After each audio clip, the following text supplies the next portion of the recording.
Graça e paz, família, mais uma vez a família presente. Aos irmãos aqui no YouTube, graça e paz, sejam todos bem-vindos. Obrigado a vocês que estiveram conosco na nossa live ontem, com o irmão Geraldo, foi uma bênção.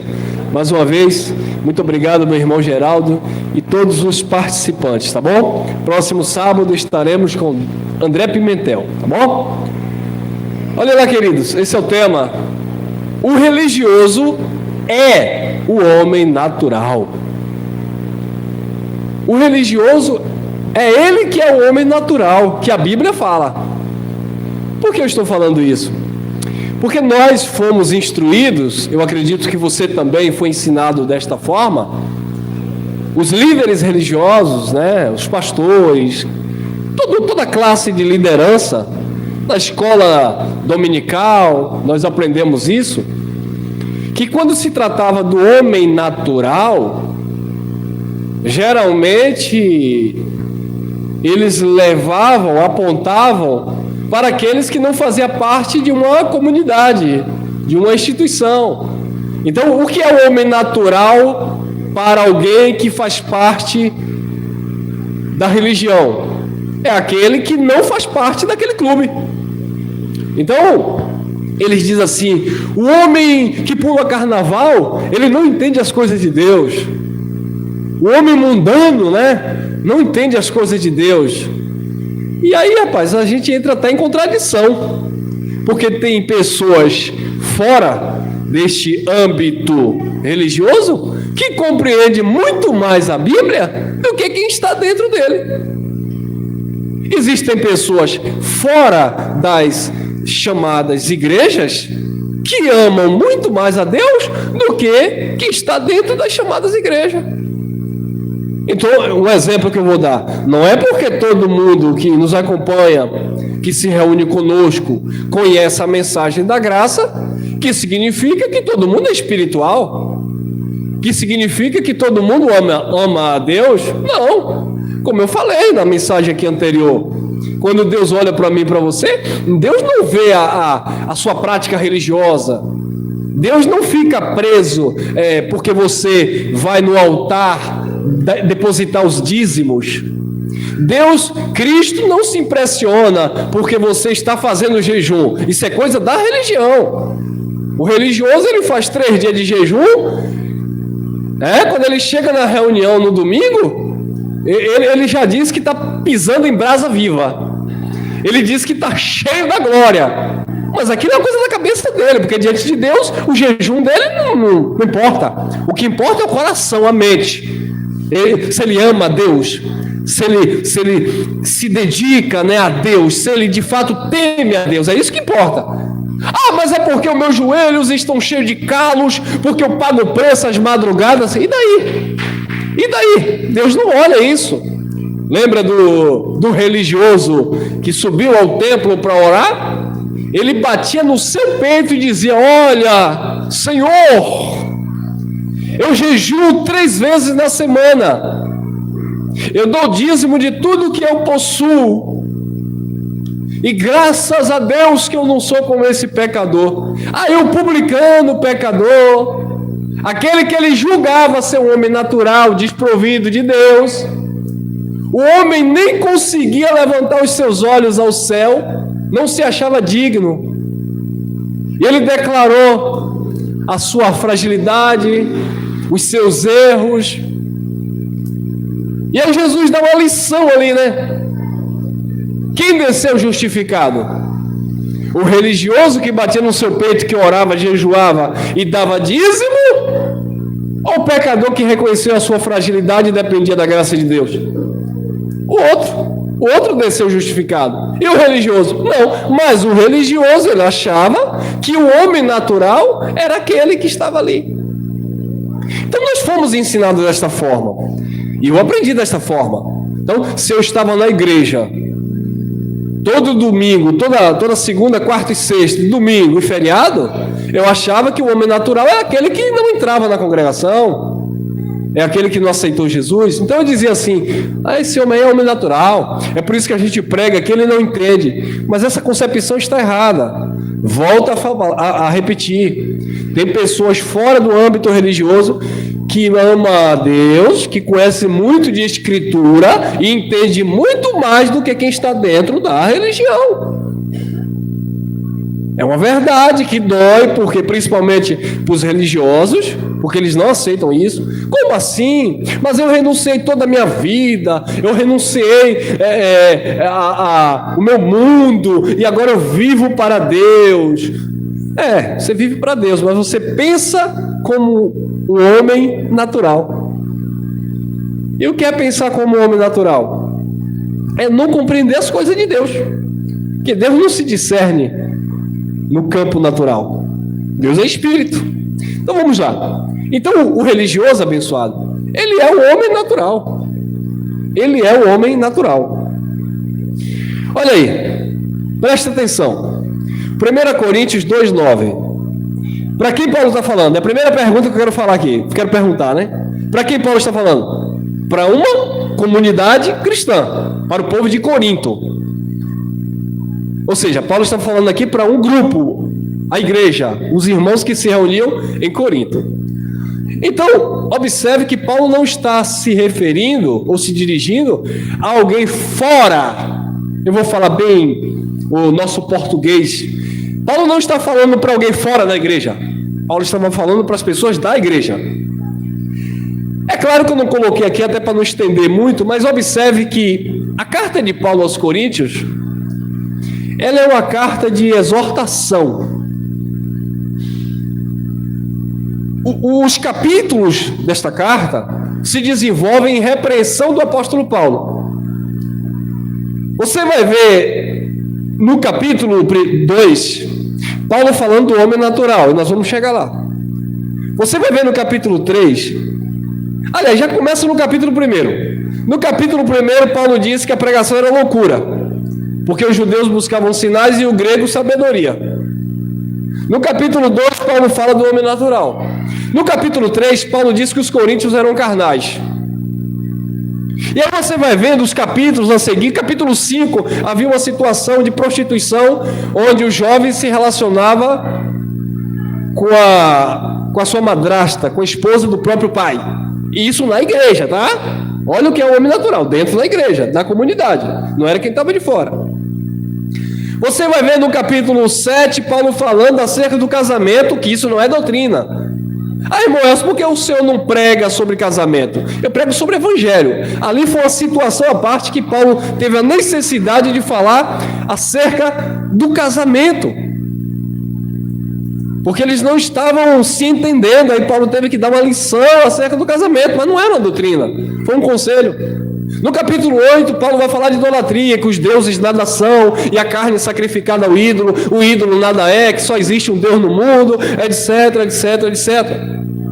E Paulo continua falando no capítulo 9, no capítulo 10, no capítulo 11, Paulo vai falar do povo que se reunia na igreja para comer, beber, embriagar-se, deixavam a parte com fome, né? Enquanto outros estavam de bucho cheio. Aí Paulo disse: eu não aprovo vocês nisso, que é onde os pastores tiram a base para fazer a Santa Ceia, onde havia uma desordem total, porque eles não compreendiam o que era uma comunhão. Aí Paulo vai lá atrás, até porque Paulo não estava lá no tempo de Jesus, né? Paulo não andou com Jesus de Nazaré, para quem não sabe. Aí Paulo disse: porque eu recebi do Senhor, que o Senhor, na noite que foi traído. Então Paulo não estava falando de algo presente do seu contexto. Paulo remete ao passado, trazendo a memória de um acontecimento, de um fato, na noite que Jesus foi traído. Mas Paulo estava lá? Não, porque Paulo foi levantado depois da morte e ressurreição de Jesus. Então Paulo diz: porque eu recebi do Senhor, que o Senhor Jesus, na noite que foi traído. Paulo recebeu o que Paulo recebeu? O entendimento, a revelação.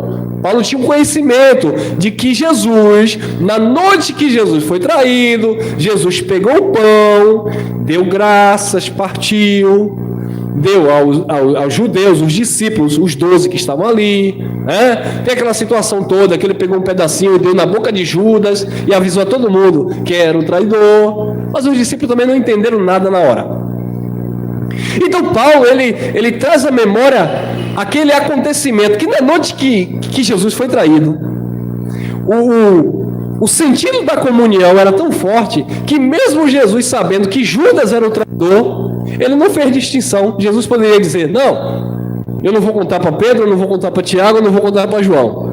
Mas Jesus poderia olhar para Judas e dizer, você é o traidor, eu sei, você não vai comer do pão não. Foi o que Jesus fez? Deu na boca. E aí, nem todo mundo que come pão na igreja tem comunhão com Deus. Judas era o traidor e Jesus pegou e deu na boquinha o pãozinho. Aí o pastor diz hoje, não, se você está em adultério, se você está com a sua vida fora do altar, você não pode comer o pão, porque se você comer o pão, você vai ser fulminado. Não, irmão, isso é liturgia. Ali era simbologia. Jesus estava mostrando que ele ia para a cruz. O verdadeiro pão não era a bolacha, o pão, não. O verdadeiro pão era o seu corpo, que seria entregue. Lá na frente foi entregue. Em João 19:30, quando ele abriu os braços e disse, tetelestai, está consumado. O verdadeiro pão, o seu corpo, foi entregue na cruz. Então, abençoado, a igreja de Corinto passava por esses problemas. No capítulo 12, havia uma confusão acerca dos dois, que até hoje os teólogos se embaraçam todo para explicar. Queridos, eu fui pentecostal do pé roxo, irmão. Eu não estou pregando de uma coisa que eu não sei não, eu tive experiências, eu vivi. Eu fui de dentro do sistema pentecostal e eu falava as famosas labachúria. Eu via muita gente falar, mas Deus não deixa nada escondido. Eu lembro que eu ia pregar em alguns eventos, alguns congressos das igrejas, e eu comecei a perceber, porque Deus, quando você ama a Deus, quando você tem desejo de aprender a verdade, eu quero aprender a verdade. Eu não quero olhar se é esse pregador, se é esse pastor, se é esse padre. Eu quero a verdade. Você sabia que eu aprendo muito com quem não é crente? Ou que não é evangélico? Tem uns padres aí, meu irmão, que os homens conhecem de Bíblia. Eles não vivem, porque a doutrina dele impede eles de viver aquilo. Mas os homens conhecem a Bíblia. O padre Melo mesmo aí, o Fábio, né? Ele conhece a Bíblia, conhece o Evangelho. Só que é preso à tradição. Certa feita o Pedro Bial disse assim, e o diabo existe? Ele disse, todos nós temos um diabo na vida. Quando você faz o mal, esse é o diabo que há em você. Resumindo, falando de uma natureza caída, que o mal está dentro do homem, como disse Jesus, de onde vem o adultério, o homicídio, de onde vem o suicídio, de onde vem a prática do mal. Porventura não vem dos vossos membros, dos vossos corações, dos vossos pensamentos? Está tudo dentro do homem. E isso se manifesta. E isso é um demônio que se manifesta, que destrói, que acaba. Então você vai ver esses homens aí, conhecedores de Bíblia, mas são presos ao tradicionalismo religioso. Então a igreja de Corinto era assim. Era um povo que estava em Cristo, mas não compreendia as coisas de Cristo. É o homem natural, o religioso, olha lá. Mas como está escrito, nem olhos viram, nem ouvidos ouviram, nem jamais penetrou em coração humano o que Deus tem preparado para aqueles que o amam. Estava tudo preparado.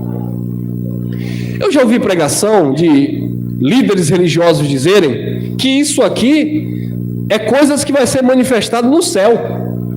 Ô irmão, aquilo que o olho não viu, aquilo que você não entendeu aqui na terra, um dia quando você chegar no céu, você vai entender tudo isso aqui. Não, irmão. Aqui é para você ter um entendimento acerca de Deus aqui e não lá. É aqui. Olha aí. Como está escrito, olhos não viram, ouvidos não ouviram, nem penetrou o coração que é a mente, tá? Do homem, ou nem penetrou em coração humano, o que Deus preparou, tem preparado, para aqueles que o amam. Aí vai continuar, 10. Mas Deus, olha lá, nulo revelou pelo Espírito. Porque o Espírito Porque o Espírito a todas as coisas perscruta, até mesmo as profundezas de Deus. Então está falando que o Espírito ia te conduzir a isso. Lembra que Jesus de Nazaré falou: eu vou para o Pai, vou enviar e o Espírito vai conduzir vocês em toda a verdade, as coisas. E Jesus falava para os seus discípulos e ele dizia assim: há muitas coisas que eu quero falar para vocês, mas vocês ainda não podem suportar, vocês não podem ouvir. Então tinha muita coisa que Jesus queria falar, mas os discípulos não estavam preparados para ouvir. Eles não iriam entender. Aí você me pergunta: irmão Elson, por que Deus permitiu que o senhor passasse 18 anos sem entender a graça de Deus? É propósito, porque toda criança precisa crescer. E criança precisa de leite. E Deus não vai sair dando mocotó, caldo de sururu, caldo verde para uma criança. A criança vai passar mal. Então a criança precisa do leitinho, depois é viciada na bolacha recheada, no refrigerante, papinha, aí depois vai dando aquele mingauzinho, vai engrossando o negócio, aí de repente a criança está lá, já batendo a charque assada, com pirão de água fria e pimenta. Misericórdia, o meu foi longe agora, né? Eu gosto de coisa de roça assim, mas até parece que na roça o povo quer isso, mas nem querem. Eu fui na roça, agora só tinha comida chique, mas eu gosto. Então, abençoados, é assim o processo. Então por isso que você passou. Irmão, passei 5 anos ali, aí eu entendi alguma coisa, depois não entendi nada, saí, fui para acolá, e aí eu não entendi, o pastor disse que eu estava desviado, eu fui para outra. Foi um processo de crescimento. Aí você chegou agora no campo da graça. É claro, tem muita coisa que você ainda não compreende, você não entende, mas você continua crescendo na graça e no conhecimento. Por quê? Porque nós fomos ensinados que essas coisas iriam se manifestar após a morte, mas não é em vida. Deus iria revelar pelo Espírito. Olha lá, 2:11, 1 Coríntios. Porque qual dos homens sabe as coisas do homem, senão o seu próprio Espírito que nele está? Assim também, as coisas de Deus, ninguém as conhece, senão o Espírito de Deus. Quem é que vai saber das coisas de Deus se o próprio Espírito não revelar? Jesus que falou, não fui eu. João, capítulo 6, versículo 63. Jesus falou: as palavras que eu vos digo são espírito e vida. A carne para nada presta. Foi Jesus que falou. Bom, se Jesus falou que a palavra dele era espírito e vida, como é que eu vou interpretar Jesus com coisas naturais se ele disse que a palavra dele é espírito e vida? Não tem como. Não tem como eu tentar trazer para o literal algo que era espiritual. Então, quando Jesus fazia alguma coisa ali, ele estava passando uma mensagem. Não era para você fazer no sentido literal. Ou você acha, ou você acredita que Jesus quer que você pegue um pouco de barro, faça uma massa, um lodo e coloque no olho de um cego. Entendeu? Não, mas Jesus fez. Jesus estava passando uma mensagem. Mas Jesus não curou o cego, não? Claro que curou. Mas ele não mandou ninguém sair tacando barro no olho de ninguém. O que Jesus estava dizendo ali, que aquele cego de nascença, ele tinha o poder para dar visão, para dar vista. Ou seja, Jesus, ele abre os nossos olhos para a vida, irmão. E detalhe, tem gente que é cego, deficiente visual, e enxerga mais do que eu e você. Enxerga a vida melhor. Enquanto você vai lá e conta seus problemas, porque lá ele está na desgraça, porque aconteceu isso e bababá, aí está o cego lá. Meu filho, calma, meu filho. Meu filho, não é isso? Você já viu quando você chega desesperado por alguém? Eu lembro de uma irmã que ela ligou uma vez para minha esposa e começou a contar desgraça, né? Desgraça, dificuldade. Minha irmã Cris, é porque a gente está passando por isso, é porque a gente está passando por aquilo, é a dificuldade.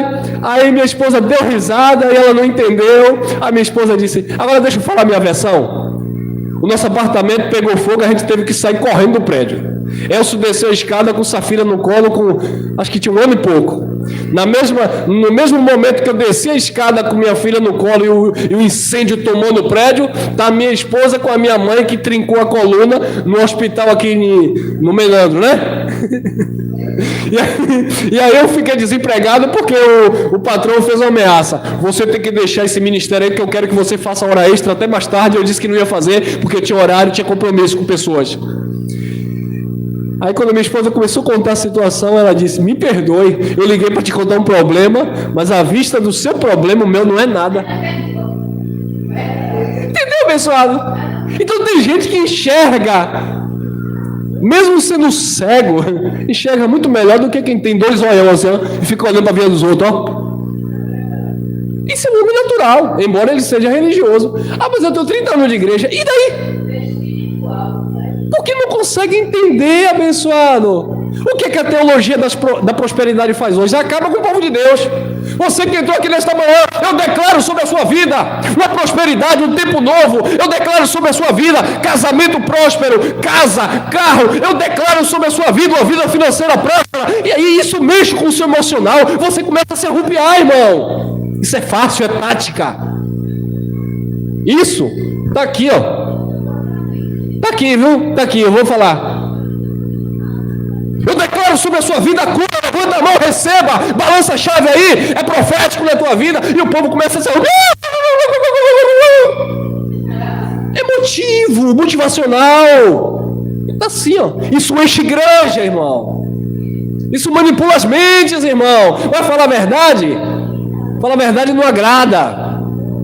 E é por isso que eles fogem da verdade, porque eles querem prender as pessoas. É como o irmão falou, é uma fila às 6 horas da manhã, já tem outra fila para entrar 8 horas. Parece que recebe senha. E entra um grupo 6 e sai, o outro já entra 8, o outro já entra 10, 12 horas tem outro grupo na porta para entrar, 3 horas da tarde já tem outro grupo para entrar, e reveza os pastores aí, porque um já está cansado, e bota outro pregador, e vem com campanha, e vem com propósito, e vem com projeto, e a turma... Por quê? Está todo mundo atrás das vantagens da vida. Ai, mas todo mundo recebe. Quem todo mundo recebe?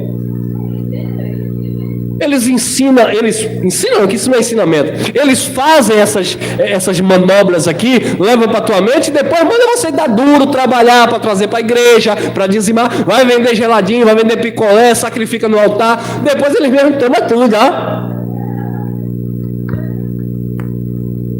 Aí, porque qual dos homens sabe as coisas do homem, senão o espírito do próprio homem? Então, eu sei as coisas que vocês precisam. Você sabia disso? Aleluia, pai está me revelando aqui. Eu sei do que você precisa. Claro que eu sei. Quer ver? Quem aqui não precisa de dinheiro? Aleluia. A irmã já declarou que não precisa. Está cheia, viu, irmã? Vai sacrificar hoje aqui, irmã. Aleluia. A irmã hoje vai sacrificar que não. Todo mundo precisa de dinheiro, irmão. Quem não precisa de saúde? Todo mundo precisa de saúde. Quem não precisa de uma família bem estruturada? Se estão na chamada igreja, é porque precisa ou quer. Quem não precisa de uma bênção na família? Todo mundo precisa. Qual do homem sabe as coisas do homem, senão pelo próprio filho do homem? Então eu sei do que todo mundo precisa. E isso não é Deus revelando, não. É o espírito do homem. Nós entendemos as fragilidades. Eu sei que a pessoa precisa de um emprego. A gente consegue discernir o espírito quando vê uma pessoa triste, abatida. Quem está ligado percebe. Às vezes eu vejo irmãos que estão abatidos e eu sei que está passando por uma dificuldade. Agora o que eu vou fazer? Eu vou deixar aqui o microfone, vou atravessar aqui, chegar lá no irmão, colocar a mão na cabeça do irmão. Deus manda te dizer, irmão, que essa prova vai passar. Por quê? Porque eu já olhei e já discerni que está alguma coisa errada com a vida daquele irmão. É exatamente o que eles fazem para enganar bobos. Eu prefiro chegar, pegar na mão do irmão, pegar na mão da irmã, dar um abraço. E aí, minha irmã, como é que tá? Viva por fé. Mas a gente percebe que tem alguma coisa errada. Você discernir o outro, discernir o espírito, o sentimento do outro.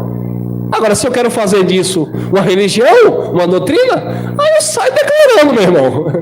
Eu saio mesmo. É isso que eles fazem, é a tática deles para aprender coisa. Oh, eu fui na igreja, Deus me revelou. Não foi Deus não, irmão.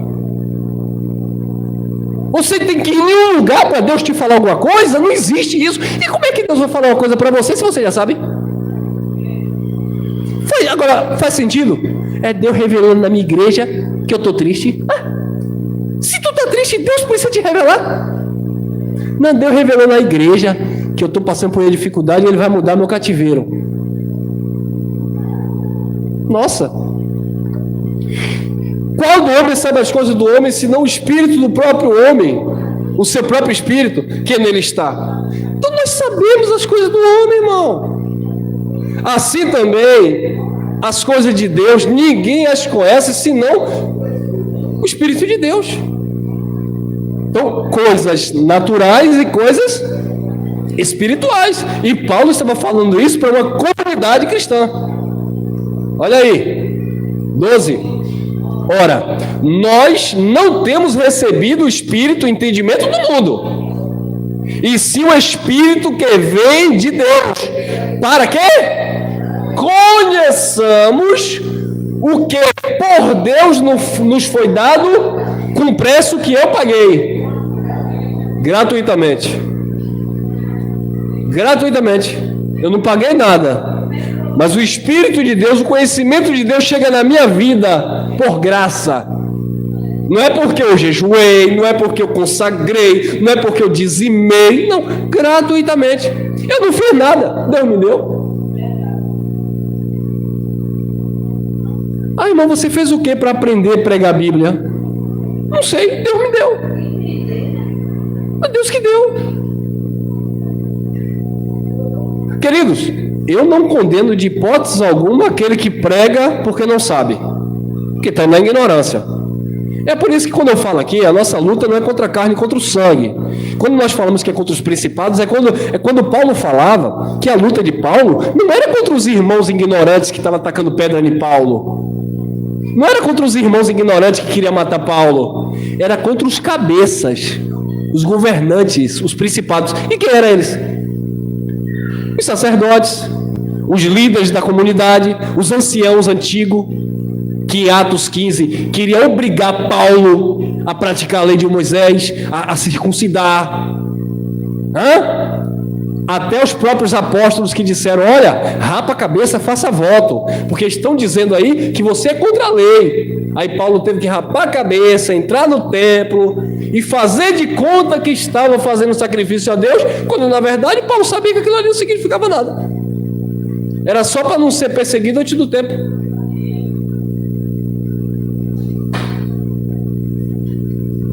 Que Deus nos deu gratuitamente. 13. Disto também falamos. Olha lá. Não em palavras ensinadas pela sabedoria humana, irmão. Teve uma jovem aí recente, uma pregadora. É pregadora, ela não se denomina pastora. Ela é uma influenciadora digital. Gospel. A tal de uma... Não vou falar nome aqui não, mas já falaram aí. Uma influenciadora digital do mundo gospel. Ela ganhou o prêmio Grammy, alguma coisa assim. Revelação de pregadora do ano. Uau! Cheia de não me toque. Não fala do evangelho, não fala da mensagem cristocêntrica, não fala de Deus. É só de ilustrações. É porque o copo quando está cheio derrama, isso significa que você está derramando. É porque o celular, eu te dou 2 celulares, você escolhe um, aí o cara, eu quero esse. Isso dentro de uma igreja. Porque você, isso é pregação. É porque você escolheu esse aqui. É porque esse aqui é melhor. Mas você sabia que no processo com Deus você tem que passar primeiro pelo pior para depois chegar ao melhor. É porque você já pulou e já quer o melhor. Pregadora, revelação do ano. Que isso, irmão? Que pregação! E tem um monte assim, um monte contando historinha bíblica. É porque Davi, bebê, bababá. É porque Zaqueu, bababá, bebê. Não tem uma mensagem para a vida do cristão. Tem uma mensagem para massagear ego. e conquistar seguidores nas redes sociais. Disto também falamos, não em palavras ensinadas pela sabedoria humana, aí, ó, mas ensinadas pelo Espírito, conferindo coisas espirituais com... Eu preciso conferir coisas espirituais com espirituais. Salvação eterna é natural ou espiritual? Hein? É espiritual, né? Bom, se salvação eterna é espiritual, já fala que é eterna, né? Então é para sempre.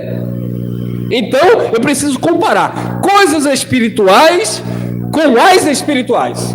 Salvação eterna, ela é espiritual. E onde foi que entrou na minha cabeça, ou na cabeça do crente, que para conquistar a salvação eterna, eu tenho que parar de comer, fazer jejum? Olha eu misturando as coisas. Onde foi que Cristo disse que para conquistar a salvação eterna, que é espiritual, eu preciso ir para o monte buscar a presença de Deus? Monte é espiritual ou natural? Pão é espiritual ou natural? E quem disse que eu comendo pão eu tenho uma vida com Deus porque eu comi o pão, se o pão é natural? Não, ali estava falando de comunhão com o corpo. É outra história. O que é a comunhão com o corpo? Tem ali o suco, tem ali o pãozinho, isso é comunhão com o corpo. Terminou aqui a reunião? Todo mundo vai e se alimenta, isso é comunhão. Sai com fome quem quer.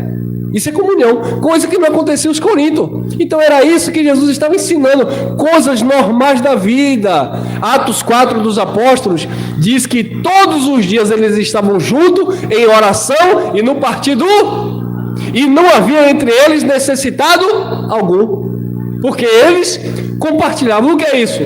Comunhão. Isso tem alguma coisa a ver com vida eterna? Não, irmão. O que é comunhão? Ih, rapaz, chegou um abençoado ali, tá sem camisa, tá com frio, tá pedindo uma camisa. A gente tem umas camisas aqui. A gente vai lá, pega uma camisa, pega um calçado, dá a ele. Isso é comunhão. É compartilhar o pão. Eu tinha chegar em casa com a minha esposa, tá lá uma pessoa na porta da congregação lá, sem camisa, jogado. Eu não sei se é porque o homem era gay, acho que não ligaram para ele. Aí um abençoado chegou e disse: eu vou orar pela sua vida. E entrou para a igreja e deixou ele lá. Aí eu cheguei com a minha esposa e falei para ele: para deixar ele abençoado lá, pergunta se ele quer comida. A gente parou, perguntou se ele quer alimento. Ele disse que não estava com fome. Quer alguma coisa? A gente pode servir de alguma coisa. Ele: eu estou com frio. Quer a camisa? Não, eu queria um cobertor. Minha esposa foi lá dentro, pegou um cobertor que eu até gostava, um cobertor quentinho, daquele de pelinho de urso, e deu abençoado. Então, isso aí é pregar comunhão, não é? Você... Ah, mas era um gay. E daí, não era gente? Entendeu, abençoado? Mas eu não posso misturar as coisas naturais com espirituais. Então, o Espírito nos ensina a comparar coisas espirituais com as espirituais. Então, preciso entender isso. Jesus falava algo natural, mas eu tinha que comparar com algo espiritual. Por exemplo, Jesus disse: no meu reino, as minhas ovelhas estarão à direita e os bodes à... Ovelha e bode é natural ou espiritual? É natural, né? Não existe bode espiritual, nem ovelha. É natural. Então Jesus usou uma linguagem natural, conhecida dos judeus, que tinha a profissão de pastorear ovelhas. Jesus usa uma linguagem natural para explicar algo espiritual, que no reino dele, as ovelhas, que no sentido espiritual está falando dos filhos, estariam à sua direita com ele, e os bodes à esquerda, que é falando de perdição. Então preciso discernir isso aqui. Jesus disse que os filhos é comparado ao trigo. Trigo é natural ou espiritual? Se você entrar em algumas igrejas domingo de manhã, tá o povo tudo com ramo de trigo na mão. Campanha do trigo, quem já viu? Campanha do trigo, campanha do lenço, campanha disso. Isso é natural, irmão.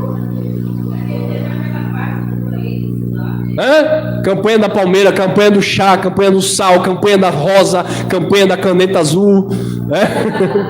Campanha de tudo, irmão. Campanha da porta, aí coloca uma porta dentro da congregação. Campanha da porta, aí ele lê o texto. Jesus disse: eu sou a porta, quem não passar por mim não tem vida. Aí o povo está lá 10, 20, 30 anos na igreja, todo mundo tem que passar na porta. Parece o que isso? Aquela brincadeira de criança. Tinha um cantor que cantava assim, né? Brincadeira de criança, como é bom, né? Lembra desse? Dentro da igreja.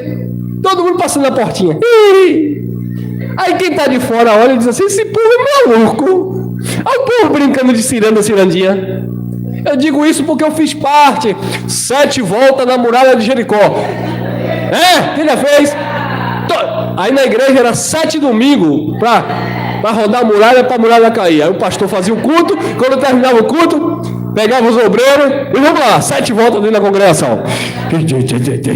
Parece aqueles índios pedindo chuva, né? Cai. E aí tá, glória a Deus, e tá os irmãos marchando. 7 voltas, o pastor, 1, 2, isso é muito natural dentro da igreja. 3, 4, 5, aí glória a Deus. Quando você olhava, já estava as mulheres no círculo de oração.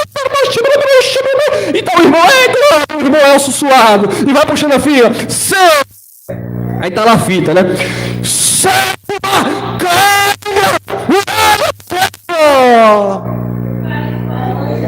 A muralha de Jericó caiu há mais de 4.000 anos atrás. A fita vermelha de Raabe, porque Raabe jogou a fita vermelha. Oh, meus irmãos, eu sei que muita gente vai assistir esse vídeo e vai dizer, irmão Elcio, você está criticando. Queridos, eu estou falando de algo que eu vivi. E é engano, filhos. Eu não quero que você sofra o tanto que eu sofri. Está preso a esse sistema, onde você não aprende, não cresce, não desenvolve. Fica em toda a vida dizendo que é espiritual, mas na verdade é um homem natural, não compreende, não discerne as coisas do espírito.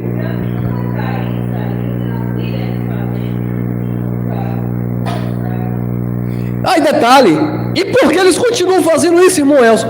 Porque se não fizer, não prende o povo. A irmã Cléo chegou aqui agora de manhã. A irmã Elcio pregou uma palavra. Aí ela vem amanhã, eu prego outra palavra. Ela vem no outro dia, eu prego outra palavra. Aí ela vai sentir falta de alguma coisa. Isso é normal. Não agora, em graça. Mas antigamente, não vejo nada de novo. Aí, o pastor poderia liberar aí um grupo de coral de varoas.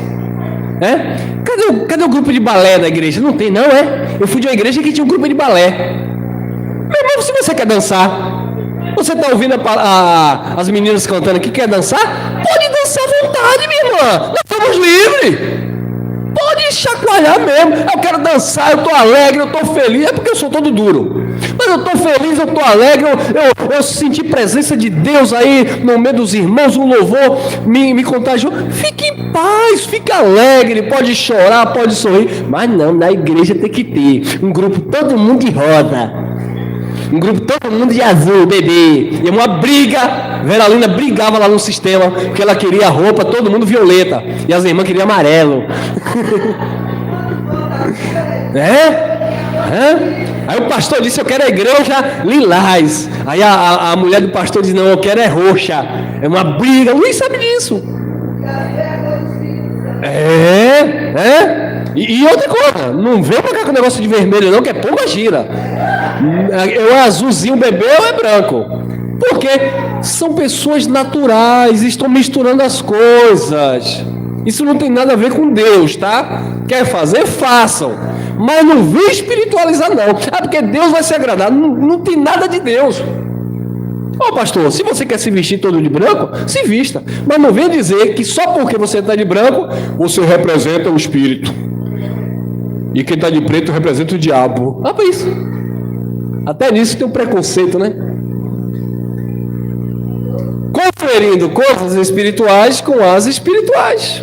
Então, quando Jesus partiu o pão, ele estava dando algo literal, natural, e dizendo, olha, esse é o corpo que será dado por vocês. Aí na cruz ele deu o corpo. Ali sim, tem um sentido espiritual. E não o pão propriamente dito. 14, olha lá. Ora, o homem natural não aceita as coisas do Espírito de Deus. Por quê? Porque lhe parece, ou lhe são loucura.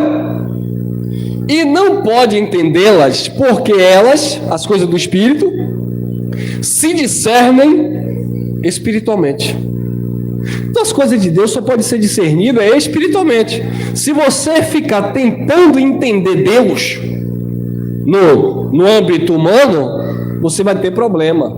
Não tem como. Como é que você vai entender Deus no âmbito humano? Não tem como. Então o homem natural, ele não discerne, ele não entende as coisas do Espírito. É por isso que o homem natural, ele não consegue entender acerca da salvação eterna. Ele acha que a salvação eterna é quando ele faz parte de uma igreja evangélica. Por que eu estou falando igreja evangélica? Porque se ele for católico, se ele for espírita, se ele for um bandista, o crente vai sempre dizer: não, você precisa aceitar Jesus na igreja evangélica, porque a verdade está na igreja evangélica. E não é. Até porque Jesus não fundou a igreja evangélica. Detalhe, irmão, Jesus não fundou o cristianismo. Isso foram os romanos, quando oficializaram o cristianismo. Então Jesus não fundou a igreja. Jesus pregou para os filhos, para as pessoas, e as pessoas que amavam a Deus seguiam Cristo e acabou. A doutrina de Cristo era o amor, né? E as pessoas seguiam a Cristo por isso. Não tinha uma definição de instituição. Jesus não tinha uma igreja. Então como é que eu vou dizer hoje? Aí quer dizer, Jesus foi para a cruz, deu a vida pelo seu povo. Aí vem um homem hoje, abre uma instituição religiosa, chega no cartório, cria um CNPJ, uma empresa. É empresa. Aí ele diz assim: você aí do mundo, você quer ir para o céu ou quer ir para o inferno? Aí a pessoa já fica com medo, né? Não, quero ir para o céu. Então venha para aqui e aceita Jesus. Aí a pessoa vem e aceita. Aí começa, você não pode sair mais, você não pode se vestir mais assim, você não pode beber mais, você não pode fumar. Ah, irmão, é assim, então eu posso fazer tudo isso? Não, irmão, isso convém fazer? Claro que não. Então é questão de educação pessoal, é uma questão de uma mudança de vida, uma mudança de atitude. Não é porque eu quero ir para o céu que eu vou deixar de beber, porque a bebida não vai impedir da pessoa ir para o céu. Bebida é natural ou espiritual? Então, agora não vai acabar com o teu corpo físico? Vai. Eu fui no médico aí outro dia, a médica disse: rapaz, você tem 40 anos, tem que cuidar dos seus rins, não tá bom não, corta sal, toma água. Eu falei: rapaz, eu sou relaxado, eu estou tendo que tomar agora quase 3 litros de água, uma luta, porque eu não consigo tomar muita água. Ela disse: não, você tem que cuidar, deu aqui no sangue que está tendo uma insuficiência aí renal. Toma antibiótico. Eu falei: nem gosto, às vezes eu estou com dor de cabeça, não quero nem passar perto de comprimido, não gosto, eu prefiro dar um tempinho ali e tal, e depois, só quando está, às vezes, que é necessário, tomo um Dorflexinho, mas não gosto, eu evito. Às vezes estou sentindo algum tipo de dor, mas eu aguento. Porque eu sei que é veneno, você toma para uma coisa, desencandeia outro. Ela disse: olha, não toma antibiótico, corte sal, corte carne vermelha, corte isso, corte aquilo. Então, eu tenho que me cuidar. Agora, isso tem a ver com a minha vida espiritual? Não. Tanto faz como tanto fez. Para Deus, a minha vida espiritual é uma coisa. Ah, irmão, então Deus não se importa com a sua saúde? Sim, como Deus me importa com a minha saúde? Mas, além de Deus, quem tem que se importar com a minha saúde sou eu. Aí o camarada enche a cara de cachaça, desenvolve uma cirrose, um trem, enche a cara, começa a fumar cigarro, desenvolve um câncer no pulmão, ele vai morrer doente, vai morrer acabado, dá trabalho aos outros, porque a questão não é morrer, que morrer todo mundo vai. A questão é ficar de cima de uma cama dando trabalho aos parentes, e ninguém quer. Então, abençoados, isso não tem a ver com a vida espiritual. Então, quando Deus no Antigo Pacto dizia para o povo não comer carne de porco, não tem nada a ver com espiritualizar. Aí o povo espiritualiza: não, porque na lei dizia para não comer carne de porco. Se você comer carne de porco, você não vai para o céu. Não, irmão. Naquele tempo não tinha lá o que nós temos hoje: granja, criadouros, vacinas, né? Para dar e limpar lá, tentar limpar um pouco a carne do bicho. Era uma carne imunda, considerada imunda, uma carne contaminosa, tal. Então, o que é camarão, né? A gente come um camarão hoje, porque hoje eu pude comprar um camarão. Camarão é um urubu do mar. Não é isso? E aí? Então Deus tinha esse cuidado, para cuidar também da parte física das pessoas, da saúde das pessoas. Mas hoje nós temos esse entendimento. Tem aí a medicina avançada, a ciência, etc, etc. Mas eu não posso misturar as coisas naturais com as coisas espirituais. Mas o homem natural, ele não discerne as coisas do espírito, porque elas só se discernem espiritualmente. 15. Porém, o homem espiritual, que tem sabedoria espiritual, discerne todas as coisas, mas ele mesmo não é discernido por ninguém. Então, abençoados, eu fiz uma viagem aqui recente, e como eu me deparei com religiosos, mas as pessoas não conseguem discernir. Eu passei numa estrada, esqueci o nome, numa via, e aí dentro do mato, né, tinha uma igreja tradicional lá, nessa estrada, e eu comecei a observar dentro do mato, já o mato cobrindo, o nome lá em vermelho, Jesus vem. Aí eu tava com duas tias religiosas, passei de novo, tá lá o nome, Jesus vem. Passei por umas 5 placas, Jesus vem. Viu como o povo não entende? Ó, irmão Elson, Jesus vem. A Bíblia não diz que Jesus vem? A Bíblia diz, mas ele deu um prazo. Aí eu vou chegar para minha cunhada Fernanda, eu vou te dar um presente. Mas tudo bem, eu não estabeleci um prazo, eu vou te dar um presente. Aí vai, passa.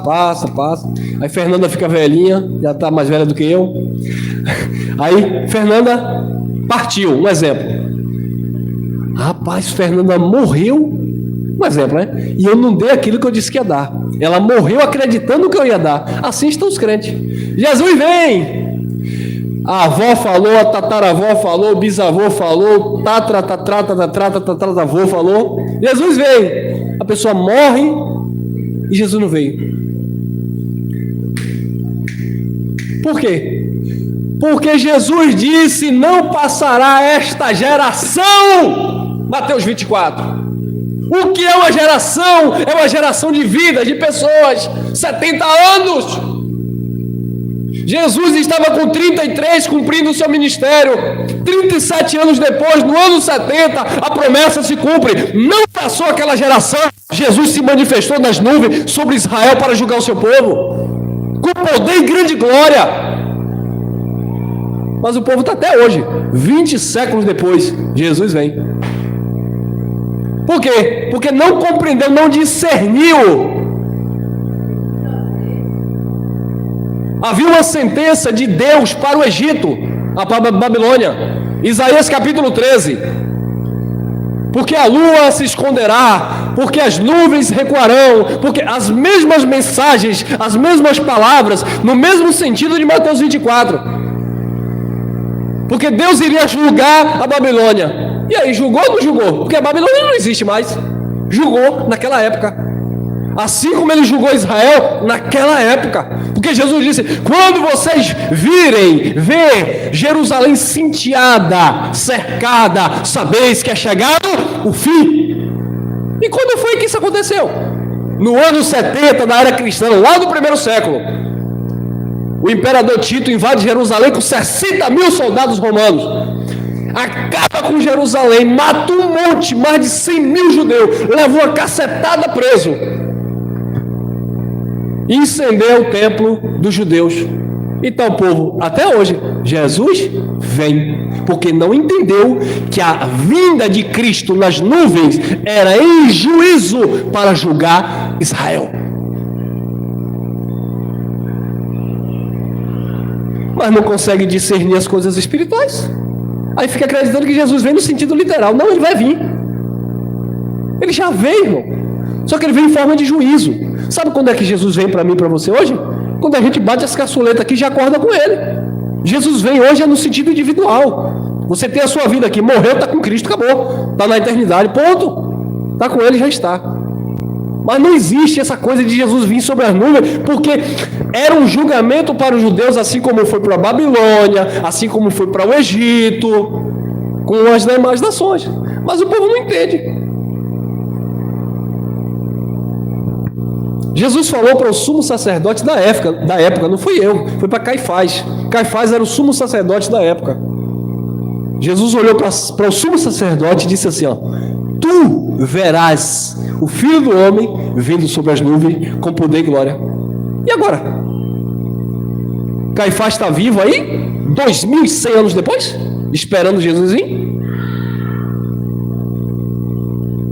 Pedro disse assim, Jesus disse assim, tu me ama, Pedro? Pedro disse, eu amo. Aí Jesus perguntou, tu me ama, Pedro? Pedro disse, eu amo, Senhor. Então apacenta o rebanho. Tu me ama, Pedro? Pedro disse, eu amo, Senhor. Então apacenta os cordeiros. Pedro, terceira vez, tu me ama, Pedro? Aí Pedro ficou triste. Senhor, tu sabe que eu te amo, Senhor. Aí Jesus disse, então apacenta o meu rebanho. Aí depois Jesus disse assim, Pedro já era apóstolo, tá? Jesus disse assim, Pedro, isso é lindo, ó. Pedro, quando tu te converteres, levará muitos contigo. Pedro não era convertido e já era apóstolo. Porque convertido fala de ser convencido. Ser convencido é ser instruído, é ter sabedoria, entender. E Pedro ainda não era. Tanto é que Pedro chega lá com Paulo em Antioquia, e Pedro está lá desfrutando da graça. Quando Pedro viu Tiago e João, começou a se retrair. Aí Paulo olhou assim e disse, olha, você não está andando na verdade do evangelho, porque você sendo judeu quer converter os gentios a sendo judeu, como você mesmo sendo judeu não é exemplo de judeu. Aí Paulo repreendeu a Pedro na presença da igreja. Barnabé também dissimuladamente saía, e os demais judeus. Aí Paulo disse, você está sendo hipócrita, porque Pedro não era convertido ainda. Aí Jesus disse, quando tu te converteres, vai levar muitos contigo. Aí quando Jesus falou isso, Pedro olhou para trás e viu quem? João, o discípulo a quem Jesus mais amava, que eles entendiam dessa forma. Está lá em João, capítulo 21, versículo 20 em diante. Aí Pedro disse assim, e esse aí, o que será dele? Aí Jesus disse, o que te importa se eu quero que ele fique até que eu volte? E agora? Então João está vivo ainda? Com mais de 2000 anos por aí, esperando Jesus voltar? Aí circulou uma conversa na época que Jesus tinha dito que João nunca iria morrer. Não foi isso que Jesus disse. Jesus disse, o que é que te importa se eu quero que ele fique vivo até que eu venha? Jesus já tinha ressuscitado e ia ser assunto aos céus. E ele disse, o que é que importa se eu quero que ele fique até que eu volte? O retorno, nem juízo. E o que aconteceu, irmão? Nós sabemos que, se eu não me engano, João morreu em 103 depois de Cristo. Cristo veio em 70 em juízo, então João estava vivo. Aonde? Preso na ilha de Pátmos. Porque a vinda do Senhor era em forma de julgamento. Quando ele disse que vinha com fogo sobre as nuvens, era justamente o exército romano queimando tudo. Era sinônimo de juízo de Deus. Por isso que João Batista, ao batizar, ele já dizia, vós sereis batizados com o Espírito Santo e com fogo, falando de fogo para juízo, e que iria acontecer. Mas o homem natural, ele não consegue discernir, ele não entende. Então ele fica lá, como eu falei, está lá o nome, Jesus vem. Nasce filho, morre avô, e o povo está lá lendo a plaquinha, Jesus vem, porque não entendeu que Jesus, biblicamente falando, já veio. Aí detalhe, eu estou com um vídeo, depois eu vou liberar aqui no canal, um pastor aí da igreja que guarda o sábado, muito famoso, um doutor, arqueólogo, pastor, um homem inteligentíssimo, é uma referência desse meio aí, né? Aí eu tô com o vídeo dele aqui para liberar em breve. Ele entrando em conflito acerca da vinda de Jesus. Ele disse que ele sofre um conflito emocional, porque biblicamente falando, quando em Apocalipse diz que Jesus vem, e ele sabe disso, ele diz, quando a Bíblia diz que Jesus vem em breve, está falando de logo, já, não é 20 séculos depois. Aí ele diz, eu entro em conflito emocional, por quê? Porque não consegue largar fama, o sistema não consegue abrir mão para dizer, gente, biblicamente falando, Jesus já veio, irmão. Aí ele entra em conflito porque ele não consegue falar a verdade. Mas ele sabe que biblicamente Jesus já veio. Ele diz a mesma palavra que o anjo disse para Pedro quando estava preso lá em Atos: Pedro, sai-te depressa. É a mesma palavra de Apocalipse: em breve estarei às portas. É o mesmo sentido. Era para logo, para aquele tempo, para aquele período, para aquela geração. Mas eles preferem não tocar nesse assunto. Não vão abrir mão, não querem abrir mão. Porém, o homem espiritual discerne todas as coisas, mas ele mesmo não é discernido por ninguém. O povo não entende. O povo não entende porque a gente não batiza nas águas. O povo não entende porque a gente não faz a chamada Santa Ceia, que biblicamente é Páscoa. O povo não entende porque o irmão Elcio não carrega aqui um caneco de óleo para ficar ungindo vocês. O povo não entende porque são coisas espirituais que o povo quer ver de uma forma natural e não tem como. 3:1. 1 Coríntios 3:1. Eu, porém, irmãos, olha lá, para a igreja ele estava falando. Eu, porém, irmãos, não vos pude falar como a espirituais, mas sim como a carnais, como a crianças em Cristo. Crianças em Cristo. Paulo falando para a igreja: eu não pude pregar para vocês como a homens espirituais, porque vocês não entendem. Eu tive que falar para vocês como criança. É isso que Paulo está dizendo, irmão. Presta atenção aqui na gravação, olha. Eu, porém, irmão, não vos pude falar como a espirituais, mas sim como a carnais. Então o homem natural, ele é um religioso que está dentro da igreja, mas não entende as coisas de Deus. Não é quem está fora, é quem está dentro. E eu era um religioso que não compreendia as coisas de Deus. Paulo estava falando para o povo da igreja. 2. Leite vos dei de beber e não vos dei alimento sólido, porque ainda não podeis suportá-lo, nem ainda agora podeis, porque ainda sois carnais. Agora imagina o apóstolo Paulo chegar para a igreja e dizer assim: eu não posso nem pregar o evangelho, porque vocês são tudo carnais. Se eu falar isso para vocês, vocês nunca mais querem voltar à reunião. Paulo falou isso. Você não entende porque você é carnal. Aí. Mas Paulo, eu sou crente. Eu sei que você é crente. Eu sei que você crê em Deus. Mas você não entende o evangelho. Você não crê na Bíblia. Você crê em Deus, mas você não crê no evangelho, na revelação.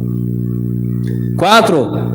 Quando, pois, alguém diz: olha lá, eu sou de Paulo, e outro, eu de Apolo, não é evidente que andais segundo os homens? E o que é que você vê hoje aí? Você vai pregar o evangelho, a primeira coisa que o crente diz é o seguinte: eu tenho um pastor. Eu não preciso que você me ensine isso, eu tenho um pastor. Agora, por que eles falam isso? Se eles descobrirem que tem um membro assistindo aqui a live do irmão Elcio, se eles descobrirem, eles ameaçam lá: vem cá, você não tem pastor não? Porque você está ouvindo esses pregadores de YouTube? Você tem pastor na sua vida? Quem te batizou? Aí o membro: foi o Senhor. Quem coloca a mão na sua cabeça para orar por você, interceder? É esse irmão Elcio ou sou eu? Aí o irmão: é o Senhor.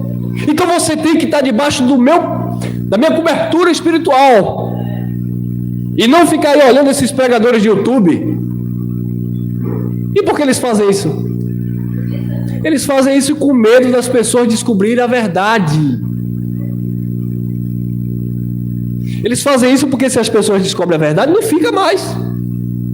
Ah, irmão, mas tu faz isso para todo mundo vir para cá. Quem disse? Eu faço isso para todo mundo seguir a Cristo, seguir a Deus, e não a homens. Você vai ser orientado por homens desde quando esses homens estejam lhe instruindo na palavra. Na verdade, porque na palavra todo mundo instrui, mas é na verdade da palavra. Então, queridos, uns diziam: eu sou de Paulo, outros diziam: eu sou de Apolo. Aí Paulo disse: vocês são carnais. Você vai evangelizar? Não, eu sou do bispo lá da catedral. Não, eu já faço parte de uma comunidade. Você vai falar para uma pessoa que é do catolicismo? Não, eu tenho um padre, eu sou Eu sou cristão, mas eu tenho um padre, eu não sigo pastor não. Não, mas eu não quero que você siga pastor. Se você quiser seguir seu padre, pode seguir, não tem problema. Mas eu quero que você conheça o evangelho. E aí? O homem natural, ele não consegue discernir, porque ele anda segundo os homens, seguindo homens.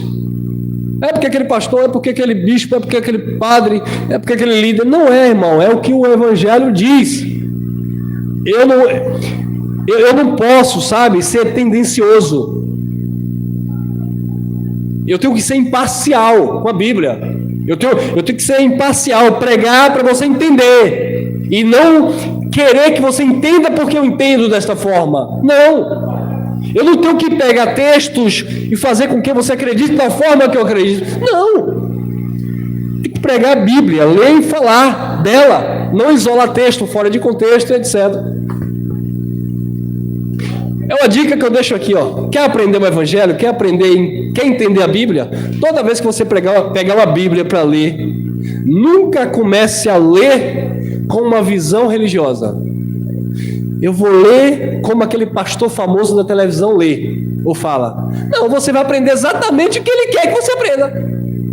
Não, eu vou ler como aquele padre lê. Eu vou ler aqui e o padre explicou assim. Então você não vai aprender, você vai aprender do padre. Então quando você for ler, não, porque o irmão Elcio disse que é assim. Não, leia o texto dentro do contexto, respeitando o tempo, e aí você vai aprendendo, que eu tenho certeza que você vai crescer na graça e no conhecimento. 6:7.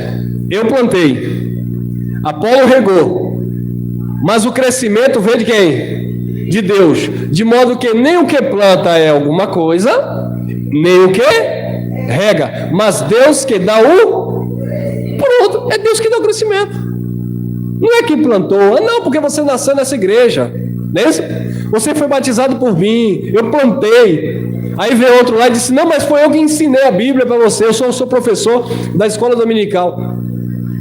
É Deus que dá o crescimento.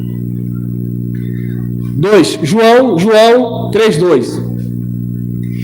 Este de noite foi ter com Jesus e lhe disse, Rabi, sabemos que és mestre vindo da parte de Deus, porque ninguém pode fazer estes sinais que tu fazes se Deus não estiver com ele. Isso foi Nicodemos, um filho de Deus, um príncipe do judeu, um homem natural, não compreendia as coisas do Espírito. Viu que é o religioso que não entende as coisas do Espírito? 3. A isto respondeu Jesus, em verdade te digo, que se alguém não nascer de novo, não pode ver o reino de... Mas como era que Jesus estava dizendo que um príncipe dos judeus, um conhecedor da Torá, tinha que nascer de novo? Porque ele era um religioso, mas ele era um homem natural. Versículo 4. Perguntou-lhe Nicodemos, como pode um homem nascer sendo velho? Nicodemos conhecia a Bíblia, as profecias, conhecia tudo. Mas ele disse, presta atenção, como pode um homem nascer sendo... É uma pergunta de Nicodemos. Agora eu vou fazer outra pergunta aqui para a igreja, não precisa você responder, que eu acho que você até já sabe, e aqui também na gravação. Quem foi que disse aos pastores que nascer de novo é batizar nas águas? Aliás, não é quem disse o pastor. Eu quero saber onde foi que ele encontrou esse versículo bíblico. Que nascer de novo é batizar nas águas. Não, irmão, é porque você precisa nascer de novo. E o que é nascer de novo, pastor? Batizar nas águas. Quem disse? Quem disse isso? João pregava para nascer de novo? João pregava o batismo do arrependimento. Não era para nascer de novo. Então, Nicodemos também não entendeu. Como pode um homem velho nascer de novo? Pode, porventura, voltar ao ventre materno e nascer segunda vez? 5, Jesus responde, 3:5. Respondeu Jesus, em verdade te digo, quem não nascer da água e do... não pode entrar no reino de... irmão, olha aqui o texto aqui, ó. Quem não nascer da água e do Espírito, então nascer de novo é nascer do batismo. Nananina, não. Nascer da água, você lê aí, ó, Efésios capítulo 5, versículo 26 e 27. Vocês foram gerados, nasceram novamente pela lavagem da água da palavra. Nascer da água é nascer pelo conhecimento da palavra. E nascer, irmão, do Espírito é o que então? Aí o pastor diz, nascer da água é ser batizado. Nascer do Espírito é falar lamachúria. Não. Nascer do Espírito é ter a mente renovada para compreender, discernir as coisas do Espírito. E Nicodemos sabia? Não. Agora a pergunta é, Nicodemos era banhado nas águas ou não? Claro que sim. Ele não foi batizado pelos discípulos, mas no antigo pacto havia um batismo lá de Moisés, e Nicodemos era batizado. Porque diz em 1 Coríntios 10 que todos foram batizados por Moisés na nuvem e no mar. Então Nicodemos, ele já estava incluído no batismo, nem água, nas lavagens. Só que nascer de novo aqui era ser limpo pela palavra de Cristo, ser lavado pela palavra de Cristo, Efésios capítulo 5, versículo 26 e 27, e também João capítulo 15, versículo 3, quando Jesus diz, vós já estáis lavado pelo batismo nas... Não!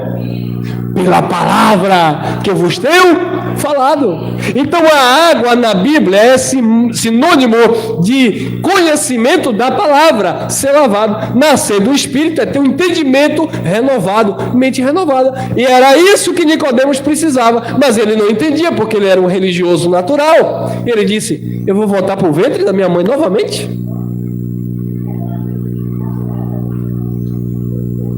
6:7. O que é nascido da carne é o quê? Carne, natural, homem natural. E o que é nascido do Espírito é o quê? O espiritual, discerne. Não te admires não te admires de eu te dizer, importa-vos nascer de novo.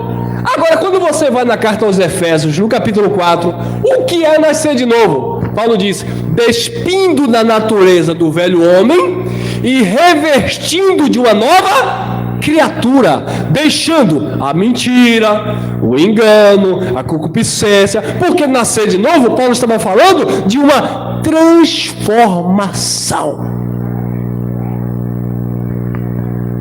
Tinha que nascer de novo. Eu nasci de novo há quase 8 anos atrás, quando eu conheci o Evangelho da graça. Mas antes na religião, eu era religioso, zeloso, sempre amei a Deus. Mas na ignorância, paciência. Outro sentido aqui para a gente encerrar. 4:10. Replicou-lhe Jesus: se conheceras o dom de Deus, e quem é que te pede, dá-me de beber, tu lhe pedirias e ele te daria? Olha lá, viu? Olha, para Nicodemos ele disse que tinha que nascer da água e do Espírito. E para a mulher, ele disse que ia dar água viva. O que é que isso tem a ver com o batismo em água? Nada. Olha lá. Tu lhe pedirias e ele te daria água viva, falando para a mulher samaritana. 11. Respondeu-lhe ela, a mulher samaritana: Senhor, tu não tens com que tirar, e o poço é... Aí vem a pessoa colocando os empecilhos. Como é que tu vai tirar água? O poço é fundo. Tu não tem nenhuma cumbuca para tirar água? Aí tem gente que é assim, né? Colocando empecilho na salvação. Não, como é que tu diz que é salvo? Tu não é crente, tu não é da minha igreja. Como é que tu diz que é um filho de Deus se eu não vejo tu dando dízimo? Como é que tu está dizendo que é filho de Deus se eu não vejo você fazendo campanha e propósito? Assim foi a mulher. Como é que tu vai me dar uma água se o poço é fundo? Como é que vocês aqui dizem que é crente se vocês não crêem no batismo das águas? Não, a gente crê, a gente não pratica por questões doutrinárias. Como é que vocês dizem que é salvo se vocês dizem que o sistema religioso está tudo errado? Os filhos de Deus estão salvos, independente de qualquer coisa. Mas a mulher começou a colocar dificuldade, o poço é fundo, onde pois tem água viva? 12. Olha aí, mais uma vez. És tu porventura maior do que Jacó? Sempre é assim. Vocês ficam aí acreditando nesses pregadores aí da chamada graça. Esse pregador aí é maior do que o Malaché? Quantas igrejas eles têm? Um abençoado passou aqui e disse assim: irmão, você tem quantas igrejas? Eu falei: nenhuma. Não, irmão, é porque a obra de Deus cresce. Você tem quantos ministérios? Eu falei: rapaz, não tenho igreja. A igreja são pessoas, é de Cristo. Na época a gente estava com a congregação lá em Sete Portas. Falei: olha, a gente reúne pessoas aqui e lá em Salvador na Sete Portas. Mas não é minha igreja, a igreja pertence a Deus. Mas na visão deles, eles começam a comparar. Você é pastor? Quantas igrejas você tem? Você é maior do que o pastor ali da esquina? Porque o pastor da esquina tem 4 igrejas. Você é maior do que Jacó? Viu, a mulher? Você é maior do que Jacó, nosso pai, que nos deu o poço do qual ele mesmo bebeu, e bem assim seus filhos e seu gado? Então, ela estava dizendo: quem é você, Jesus, para me dar água? Quem é você, Elcio, para nos ensinar a palavra, sendo que você não é maior do que os nossos líderes?